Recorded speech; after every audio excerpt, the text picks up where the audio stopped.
Judas represents the first month of fall, the constellation of Scorpio. Scorpio is the backbiter. Scorpions in the ancient world and in the Middle East have two stingers, one on top of the other. And when they sting you, the cut that they make on your skin looks just like human lips. So the ancient people said when you got stung by a scorpion in the Middle East, you just got the kiss of death. So consequently, Scorpio gave God's son the kiss of death, and now he's going to fall.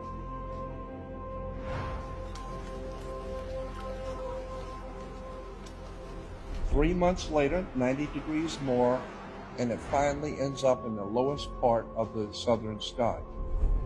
For 3 days, once it reaches the lowest part, it's called the winter solstice. That's on December 22nd. The next day, December 23rd, it rises on that same degree. The following day, on the 24th, rises on the same degree.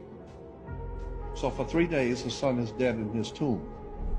On December 25th, each year, the sun moves 1 degree northward. So therefore, it is born again.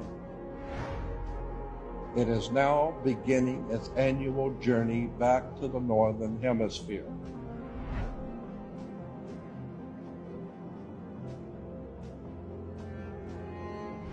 And we now are able to celebrate God's son's birthday on December 25th. And as it gets to that halfway point again, we call it spring, because he was dead in winter. Everything's dead in winter in the northern hemisphere.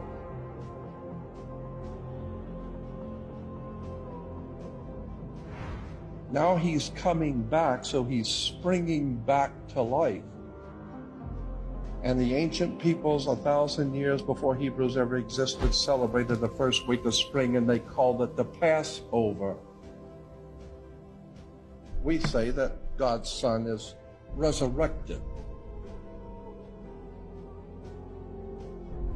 The Christians go out on the first week of spring, and they have something called an Easter sunrise service.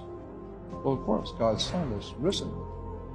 And once it reaches the northern hemisphere at the Passover, it's in the constellation in the ancient zodiac of Virgo. So he is born of a virgin.